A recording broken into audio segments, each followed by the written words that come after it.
সুপ্রিয় শিক্ষার্থীরা, আমার ঘরে আমার স্কুলের আজকের ক্লাসে তোমাদেরকে স্বাগতম। শিক্ষার্থীরা, আজকে আমরা বাংলা ব্যাকরণের পঞ্চম অধ্যায় দ্বিতীয় পরিচ্ছেদের শেষ ক্লাস অর্থাৎ তৃতীয় ক্লাসে এসে উপস্থিত হয়েছি। শিক্ষার্থীরা, আজকের ক্লাস থেকে আমরা যা শিখব আমরা একটু দেখে নিচ্ছি সমার্থক শব্দ, বিভিন্নার্থক শব্দ এবং বিপরীতার্থক শব্দ। এই তিনটি বিষয় সম্পর্কে আজকে আমরা জানব। শিক্ষার্থীরা, প্রথমে আমরা দেখছি সমার্থক শব্দ। বাংলা ভাষার শব্দ ভাণ্ডারে এমন কতগুলো শব্দ আছে যেগুলো একই অর্থ বহন করে। এরকম সম অর্থজ্ঞাপক ভিন্ন শব্দকে সমার্থক শব্দ, বিকল্প শব্দ বা প্রতিশব্দ বলে। একই অর্থবহ শব্দের মধ্যে বৈচিত্র্য থাকে, আকৃতি, ব্যঞ্জনা ও গাম্ভীর্যের দিক থেকে এসব শব্দের পার্থক্য থাকে। সমার্থক শব্দ জানা থাকলে লেখার বা বলার সময় একই শব্দ বারবার ব্যবহার করতে হয় না, ফলে বক্তার বা লেখকের মনের ভাব অনেক সুন্দর ও আকর্ষণীয়ভাবে প্রকাশিত হয়। শিক্ষার্থীরা, তাহলে কি হচ্ছে, আমাদের যদি অনেক প্রতিশব্দ বা সমার্থক শব্দ জানা থাকে তাহলে আমরা যখন কথা বলি বা আমরা যখন কোনো একটি কিছু লিখি তখন কি হচ্ছে যে একটি শব্দ আমাদেরকে রিপিট করতে হয় না, আমরা সেটার প্রতিশব্দ কিন্তু ব্যবহার করতে পারি। এই গল্পাংশটুকু আমরা একটু পড়ি, সুন্দরভাবে আমরা বুঝে যাব যে কিভাবে সমার্থক শব্দ এই কাজটি সম্পন্ন করছে। মানুষ চোখ দিয়ে দেখে, কান দিয়ে শোনে, বাক দিয়ে কথা বলে, মন দিয়ে ভাবে আর প্রাণ নিয়ে বাঁচে। এদের মধ্যে কে শ্রেষ্ঠ? এই নিয়ে একদিন তর্ক লেগে গেল। চোখ বলল, আমাকে বাদ দিলে মানুষের কাছে সবই অন্ধকার, সুতরাং আমি সর্বোত্তম। তাহলে চোখ কি বলছে? যে আমাকে বাদ দিলে মানুষের কাছে সবই অন্ধকার, অথবা আমি সর্বোত্তম। কান বলল, আমি না থাকলে কোনো কথাই শোনা যেত না, সুতরাং আমি সেরা। চোখ বলেছে সর্বোত্তম, কান বলেছে সেরা। শিক্ষার্থীরা, বাক বলল, আমি আছি বলেই কথা আছে, কথা না থাকলে যা দেখো যা শোনো তা বলবে কি করে, সুতরাং আমি প্রথম মানের। তাহলে কি হচ্ছে? বাক বলছে প্রথম মানের। শিক্ষার্থীরা, মন কি বলছে আমরা একটু দেখে নিই। মনে যদি না থাকে তবে চোখে দেখা, কানে শোনা, কথা বলার উপায় থাকে না, সুতরাং আমি সবার উপরে। শিক্ষার্থীরা, প্রাণ কি বলছে আমরা একটু দেখে নিই। আমি আছি বলে তোমরা সবাই আছো, সুতরাং আমি শ্রেষ্ঠ। তাহলে এখানে লক্ষ্য করছি যে বিভিন্ন জন বিভিন্নভাবে এই কথাটি কিন্তু ব্যবহার করছে, অর্থাৎ একটি বিষয়কেই তারা ভিন্ন ভিন্নভাবে ব্যবহার করছে। কি আমরা সেটা দেখে নিচ্ছি। যেমন শ্রেষ্ঠ কথাটি বোঝাতে শিক্ষার্থীরা সর্বোত্তম, সেরা, সবার উপরে, সবার বড় এবং প্রথম মানের এই শব্দগুলো কিন্তু ব্যবহৃত হচ্ছে। তাহলে কি বারবার শ্রেষ্ঠ কথাটি ব্যবহার না করে কিন্তু আমরা দেখতে পাচ্ছি যে ভিন্ন ভিন্ন জায়গাতে ভিন্ন ভিন্নভাবে এই শব্দগুলো ব্যবহার করা হচ্ছে।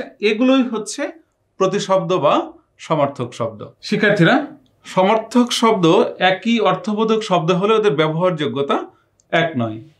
কোনো শব্দের আভিজাত্য বা গাম্ভীর্য বেশি, কোনো শব্দ মাঝারি মানের, আবার কোনো শব্দ একেবারেই হালকা মানের। শিক্ষার্থীরা, প্রতিশব্দ বলছে, সমার্থক শব্দ বলছে, কিন্তু তারপরে কিন্তু এগুলোর ওজন আলাদা আলাদা। কোনো শব্দ খুব উচ্চ মানের, কোনোটা মাঝারি মানের, আবার কোনোটা হচ্ছে হালকা মানের। তাই এসব শব্দের প্রয়োগও পরিবেশ অনুযায়ী হয়ে থাকে। যেমন ভোজন একটি শব্দ। শিক্ষার্থীরা, খুব মনোযোগ দিয়ে খেয়াল করো, একটি শব্দ আমরা নিয়েছি, শব্দটি হচ্ছে ভোজন। এর সমার্থক শব্দ হলো আহার, খাওয়া এবং গেলা। তাহলে কি হচ্ছে? ভোজন শব্দটির আমরা তিনটি সমার্থক শব্দ পেয়েছি, আহার, খাওয়া এবং গেলা। এখানে ভোজন শব্দটি যতটা আভিজাত্যের পরিচয়বাহী, আহার শব্দটা ততটা নয়। খাওয়া শব্দটি আহার শব্দটির তুলনায় হালকা মানের, আর গেলা শব্দটি একেবারেই হালকা বা নিম্নমানের। তাই শব্দগুলোর ব্যবহার হবে পরিবেশ অনুযায়ী। শিক্ষার্থীরা, এবার আমরা দেখব যে এই শব্দগুলো, অর্থাৎ এই যে আহার, খাওয়া, গেলা, এই শব্দগুলো কোন কোন পরিবেশে ব্যবহৃত হচ্ছে। যেমন মহাপরিচালক ভোজন করেন, যিনি মহাপরিচালক তিনি ভোজন করছেন। পরিচালক তার থেকে একটু নিচু মানের, তিনি আহার করছেন। কেরানিরা খায়, যারা কেরানি তারা খাচ্ছে। এবং কি বলছে? পিয়নরা গেলে, যারা একেবারেই পিয়ন, নিম্নবিত্ত শ্রেণীর মানুষ, নিচু শ্রেণীর মানুষ, তারা কি করছে? গেলে। তাহলে আমরা লক্ষ্য করছি যে সমার্থক শব্দ একই অর্থবোধক হলেও কিন্তু সেটা প্রয়োগের ক্ষেত্র কিন্তু আলাদা আলাদা। পদবীর মর্যাদা অনুযায়ী মহাপরিচালকের সাথে ভোজন, পরিচালকের সাথে আহার, কেরানির সাথে খাওয়া এবং পিয়নের সাথে গেলা শব্দের প্রয়োগ মানানসই হয়েছে। খুব সুন্দর কথা। তাহলে কি হচ্ছে? শব্দগুলোর ব্যবহারযোগ্যতা অনুযায়ী প্রয়োগ সার্থক হয়েছে। কিছু সমার্থক শব্দের নমুনা এবার আমরা একটু দেখে আসি। শিক্ষার্থীরা, আমরা একটু শব্দ নিয়েছি। প্রথমে অগ্নি। অগ্নি শব্দটির আমরা কিছু প্রতিশব্দ পেয়েছি: অনল, আগুন, বহ্নি, বস্যানর। শিক্ষার্থীরা, এই প্রত্যেকটি প্রতিশব্দ দিয়ে আবার আমরা এখন বাক্য রচনা দেখব। বাক্যে প্রয়োগ করেও কিন্তু আমরা এটি দেখে নিচ্ছি। অগ্নি হচ্ছে ঘরে আগুন লেগে অগ্নিদগ্ধ হয়ে 3 জন মারা গেল। অনল কি শব্দটি কোথায় প্রয়োগ হচ্ছে? সুখের লাগিয়া ঘর বাঁধুনু অনলে পুড়িয়া গেল। তারপরে আছে আগুন, আগুনের পরশমণি ছোঁয়াও প্রাণে। বহ্নি হচ্ছে ব্যবহৃত হচ্ছে জাগো নারী জাগো বহ্নি শিখা। তারপরে আছে বস্যানর, দেখতে দেখতে নিমতলি বস্যানরের উদরে চলে গেল। তাহলে শিক্ষার্থীরা, আমরা অগ্নি শব্দের যে প্রতিশব্দগুলো পেয়েছি এবং সেগুলোকে কিন্তু আমরা স্বতন্ত্রভাবে বাক্যে প্রয়োগ করেও দেখেছি। দ্বিতীয়টা আমরা দেখছি অশ্ব। অশ্ব শব্দের প্রতিশব্দ সমার্থক শব্দ হিসেবে আমরা নিয়েছি ঘটক, ঘোড়া, তুরঙ্গ, বাজি। আরও আছে, আমরা আপাতত 5টে নিয়েছি। অশ্ব খুঁড়িয়ে ধুলা উড়িয়ে অশ্বারোহী ছুটে চলে গেল। অশ্ব শব্দের ব্যবহার হলো ঘটক। জগাধপার ঘটক তার মতে দুর্বল আর হাড় জিরজিরে। তারপরে আছে ঘোড়া, ঘোড়ায় চড়িয়া মর্দ হাঁটিয়া চলিল। শিক্ষার্থীরা, তুরঙ্গ, দুরন্ত গতিতে তুরঙ্গ ছুটে চলেছে। তুরঙ্গ শব্দটির ব্যবহার কিন্তু আমরা এখানে পেয়ে গেলাম। বাজি, নবাবের আদেশে বাজিপাল বাজি নিয়ে হাজির হলো। তাহলে আমরা এখানে কিন্তু দেখে নিলাম যে অশ্ব শব্দের যে প্রতিশব্দগুলো আছে এবং সেগুলো বাক্যে কিভাবে প্রয়োগ করা হয়েছে। শিক্ষার্থীরা, আরেকটি শব্দ নিচ্ছি আমরা, আকাশ। আকাশ শব্দের প্রতিশব্দ আসমান, গগন, দুলক, নভ। শিক্ষার্থীরা, তাহলে আমরা একটু খেয়াল করছি, আকাশ শব্দের প্রয়োগ হচ্ছে কি? আকাশে আজ মেঘ নেই। দ্বিতীয়টা আসমান, নীল শিয়া আসমান, লালে লাল দুনিয়া। তৃতীয় শব্দটি গগন, গগনে গরজে মেঘ, ঘন বরষা, কুলে একা বসে আছি নাহি ভরসা। সোনার তরী কবিতার লাইন। শিক্ষার্থীরা, দুলক, ভুলক দুলক গোলক ভেদিয়া খোদার আসন আরস ছেদিয়া উঠিয়াছে চির বিস্ময় আমি বিশ্ববিধাত্রীর, নজরুলের লাইন। শিক্ষার্থীরা, নভ। নভ হচ্ছে হেথা শ্যামল দুর্বাদল নবনীল নভস্থল। অর্থাৎ আকাশ শব্দের যে প্রতিশব্দগুলো বা সমর্থক শব্দগুলো আমরা নিয়েছি, সেই শব্দগুলো আবার বাক্যে প্রয়োগ করেও আমরা দেখলাম। আর একটা শব্দ আমরা নিচ্ছি আলয়। আলয় শব্দের প্রতিশব্দ হিসেবে আমরা গ্রহণ করেছি গৃহ, ঘর, ধাম, বাড়ি। এবং এগুলো বাক্যে প্রয়োগটা একটু দেখে নিই। শিক্ষার জন্য বিদ্যালয়ে যেতে হয়। গৃহহীনে গৃহ দিলে আমি থাকি ঘরে, আমার এ ঘর ভাঙিয়াছে যে বা আমি বাঁধি তার ঘর। ঘর শব্দটি ব্যবহৃত হলো জসীমউদ্দিনের কবিতার লাইনে। ধাম, এ ধরাধাম ছেড়ে একদিন সকলকেই চলে যেতে হবে। খুবই দার্শনিক কথা। বাড়ি, আমার বাড়ি যেও ভ্রমর বসতে দেব পীরে। তাহলে এই যে আলয় শব্দ, যেটা যে প্রতিশব্দগুলো আমরা গ্রহণ করেছি, সেগুলো আমরা বাক্যে প্রয়োগ করেও দেখলাম। এরপরে রয়েছে আরেকটি শব্দ জল। জল শব্দের প্রতিশব্দ হিসেবে আমরা নিয়েছি পয়, পানি, বাড়ি, সলিল। শিক্ষার্থীরা, জল পড়ে পাতা নড়ে, জল শব্দটি ব্যবহার হলো। এ শহরে পয় নিষ্কাশন ব্যবস্থা ভালো নয়। খুবই বাস্তব একটা কথা, যেটা আমরা প্রতিনিয়ত ঢাকা শহরের লোকজন যেটা আমরা ফেস করছি। এখানে পয় শব্দটি সুন্দর ব্যবহার হয়েছে।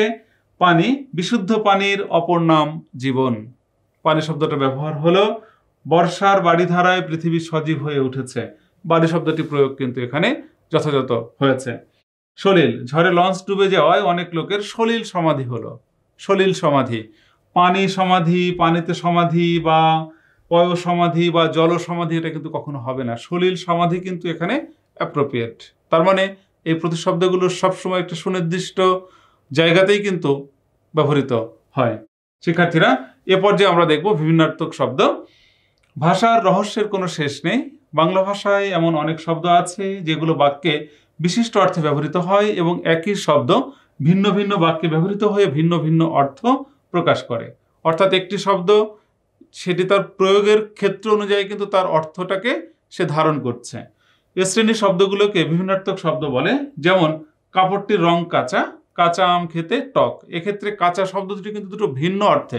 অর্থাৎ কি, কাপড়টির রং কাঁচা, এটা অস্থায়ী অর্থে, এবং কাঁচা আম খেতে টক লাগে, এই কাঁচা আম হচ্ছে অপক্ক অর্থে ব্যবহৃত হয়েছে। ভাষার শ্রীবৃদ্ধি ও অর্থের বিস্তারে ভিন্নার্থক শব্দ ব্যবহারের প্রয়োজনীয়তা অনস্বীকার্য। আভিধানিক অর্থের বাইরে পদের এ ধরনের বিশিষ্টার্থক প্রয়োগ অর্থের ক্ষেত্রে নানা ধরনের ব্যঞ্জনও সৃষ্টি করে। একই শব্দের বিভিন্ন অর্থে প্রয়োগ কিছু নমুনা আমরা এখন দেখব। একটি শব্দ আমরা নিয়েছি অঙ্ক। অঙ্ক শব্দটা কি হচ্ছে? অঙ্ক হচ্ছে গণিত অর্থে, যুথি অঙ্কে কাঁচা, এটা বিষয় অর্থে, সাবজেক্ট অর্থে। অঙ্ক হচ্ছে নাটকের অংশবিশেষ। নাটকটি 5 অঙ্কের বা 3 অঙ্কের বা 3 অঙ্কে সমাপ্ত যদি আমরা এটা বলি, তাহলে সেখানে অঙ্ক মানে এক একটি অধ্যায় আমরা যদি বলতে পারি। অঙ্ক মানে হচ্ছে রেখা। অঙ্কপাত করে সাদা খাতাটি নষ্ট করো না। তাহলে অঙ্ক শব্দটি এখানে আরেকটি অর্থে ব্যবহৃত হচ্ছে। অঙ্ক হচ্ছে সংখ্যা, টাকার অঙ্ক কত হবে, সেটাও কিন্তু এখানে আরেকটি ভিন্ন অর্থে প্রয়োগ হলো। অঙ্ক হচ্ছে কোল, শিশুটিকে অঙ্কে নিয়ে জননী আদর করছেন। তাহলে আমরা দেখতে পাচ্ছি যে এক অঙ্ক শব্দটি 5টি বাক্যে 5টি ভিন্ন ভিন্ন অর্থে ব্যবহৃত হয়েছে। চোখ, চোখ রাখা। চোখ রাখা হচ্ছে দৃষ্টি রাখা। ছেলেটির উপর চোখ রেখো, তাকে খেয়াল রেখো, তার উপর দৃষ্টি দিয়ে রেখো। চোখ ওঠা, এখানে আবার রোগ বিশেষ। কি বলছে? চোখ ওঠাতে সে ভীষণ কষ্ট পাচ্ছে। চোখ খোলা, চোখ খোলা মানে সতর্ক হওয়া। কি বলা হচ্ছে? যা দিনকাল পড়েছে চোখ খোলা রাখা ছাড়া উপায় নেই।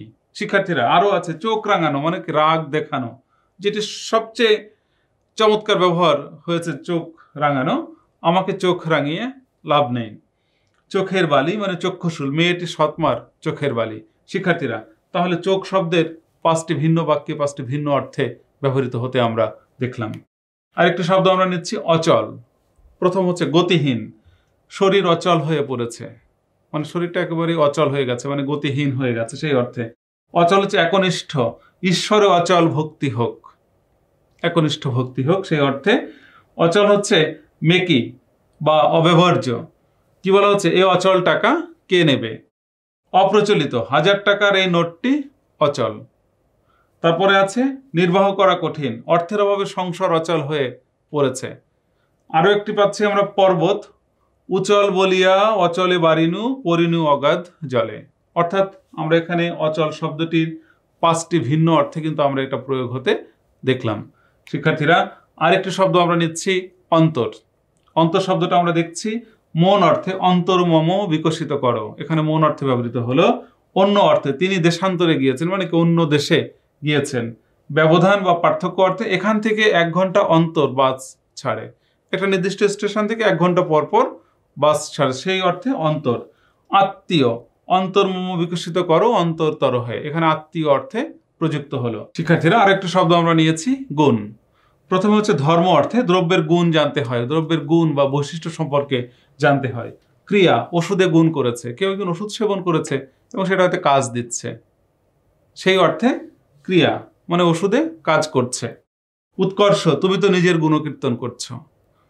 উপকরণ, শিক্ষার গুণ অনেক। এবং দড়ি, দড়ি অর্থে কি? মাঝিরা নৌকার গুণ টেনে এসেছে।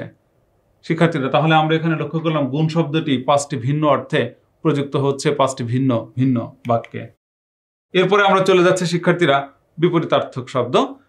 বাংলা ভাষার শব্দভাণ্ডারে এমন কতগুলো শব্দ আছে অর্থ ও ভাবের দিক থেকে যেগুলো রয়েছে বিপরীত অর্থজ্ঞাপক রূপ, যার মাধ্যমে আমরা প্রদত্ত শব্দটির সম্পূর্ণ বিপরীত অর্থ বুঝে থাকি। একটি শব্দ আছে, সেই শব্দের ঠিক বিপরীত অর্থজ্ঞাপক আরেকটি শব্দ আছে, এগুলোকে বলছে বিপরীত শব্দ। যেমন আলো বলে অন্ধকার তুই বড় কালো।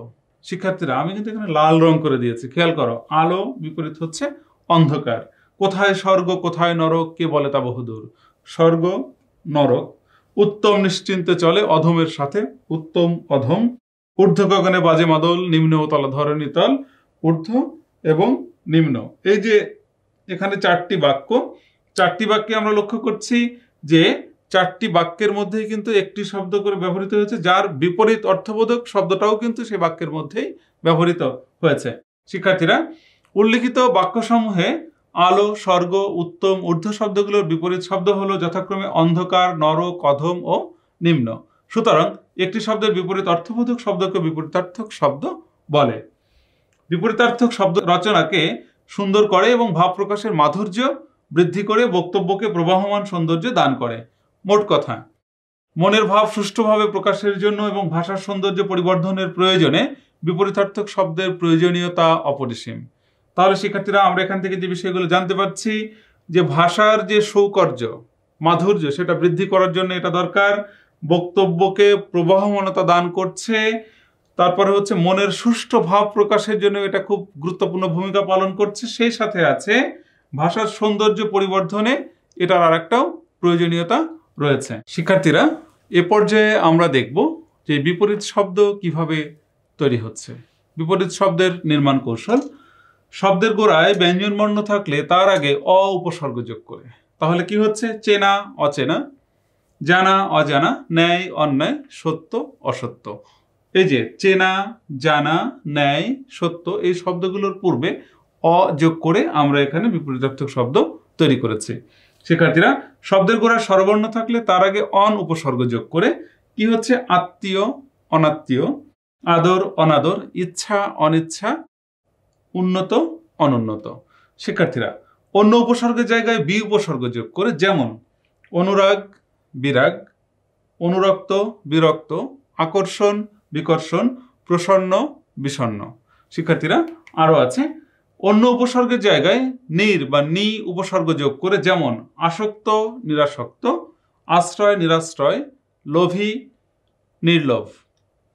অন্য উপসর্গের জায়গায় স উপসর্গ যোগ করে, যেমন অসীম সসীম, নির্দয় সদয়, দুর্বল সবল। বিপরীত অবস্থাবাচক উপসর্গ ব্যবহার করে, যেমন উত্তীর্ণ অনুত্তীর্ণ, অনুকূল প্রতিকূল, দুর্বল সবল। আলাদা শব্দ ব্যবহার করে কিছু বিপরীত শব্দ আছে যেটা সম্পূর্ণ আলাদা শব্দ বা ভিন্ন শব্দ ব্যবহার করে, যেমন আয় ব্যয়, ইতর ভদ্র, দেনা পাওনা, সত্য মিথ্যা। শিক্ষার্থীরা, আমরা কিছু বিপরীত শব্দের নমুনা দেখছি। কাজ অকাজ, ধর্ম অধর্ম, আসল নকল, অনুরাগ বিরাগ, আবির্ভাব তিরোভাব, নতুন পুরাতন, উপচয় অপচয়, শুভ অশুভ, সফল বিফল, খাতক মহাজন, আয় ব্যয়, শত্রু মিত্র ইত্যাদি। শিক্ষার্থীরা, এ পর্যায়ে আমরা বাক্যে বিপরীত শব্দ প্রয়োগ করে দেখছি। তার কিছু নমুনা। অগ্র পশ্চাৎ, এ ব্যাপারে অগ্র পশ্চাৎ বিবেচনা করে সিদ্ধান্ত নেওয়া উচিত। শিক্ষার্থীরা, আমরা খেয়াল করছি এই যে অগ্র পশ্চাৎ, একটি বাক্যে বিপরীত অর্থবোধক শব্দগুলো কিন্তু একসাথে ব্যবহৃত হলো। অর্পণ গ্রহণ, একজন দায়িত্ব অর্পণ করলেন আর একজন দায়িত্ব গ্রহণ করলেন। শিক্ষার্থীরা, আরো আছে আকাশ পাতাল, তার কথা ও কাজে আকাশ পাতাল ব্যবধান। শিক্ষার্থীরা, আরো আছে আদি অন্ত, তোমার কথার আদি অন্ত কিছুই বুঝতে পারলাম না। আসল নকল, ভেজালে বাজার ছেয়ে গেছে, আসল নকল চেনাই মুশকিল। তাহলে আমরা এখানে 5টি বাক্য পেলাম। শিক্ষার্থীরা, 5টি বাক্যে আমরা দেখতে পাচ্ছি যে বিপরীত অর্থবোধক শব্দগুলো কিন্তু একটা বাক্যেই একই সাথে প্রযুক্ত হয়েছে। শিক্ষার্থীরা, আরো আছে আমরা দেখছি কোমল কঠিন, তার স্বভাব যেমন কোমল তেমনি কঠিন। ক্রয় বিক্রয়, বিদেশি পণ্যে বাজার সয়লাভ, দেশি পণ্যের ক্রয় বিক্রয় তেমন একটা নেই। তিক্ত মধুর, জীবনে তিক্ত মধুর বহু অভিজ্ঞতায় সঞ্চিত থাকে। অর্থ অনর্থ, অর্থই অনর্থের মূল। আয় ব্যয়, আয় বুঝে ব্যয় করা উচিত। তাহলে শিক্ষার্থীরা, আমরা এখানে দেখলাম যে বিপরীতার্থক শব্দ বা বিপরীত অর্থবোধক শব্দ কিভাবে একটি বাক্যে ব্যবহৃত হয়ে সুন্দরভাবে এক একটা অর্থ প্রকাশ করছে। শিক্ষার্থীরা, আজকের এই ক্লাসের প্রেক্ষিতে আমরা কিছু নমুনা বহু নির্বাচনী প্রশ্ন দেখছি। আকাশ শব্দের প্রতিশব্দ কোনটি? অশনি, অম্বর, বিভাবরী, নীলাম্বর।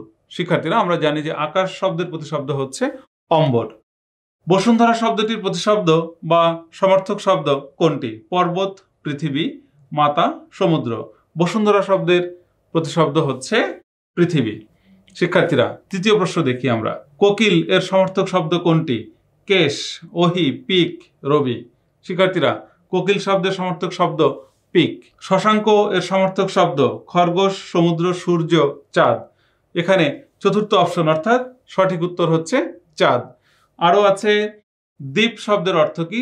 আলো, হাতি, জলবেষ্টিত স্থান, বাতি। শিক্ষার্থীরা, দ্বীপ শব্দের অর্থ হচ্ছে, বানানটা খেয়াল করতে হবে, দ্বীপ অর্থ হচ্ছে হাতি। কড়ি শব্দের সমর্থক শব্দ কোনটি? হাতি, হাত, হরিণ, সমুদ্র।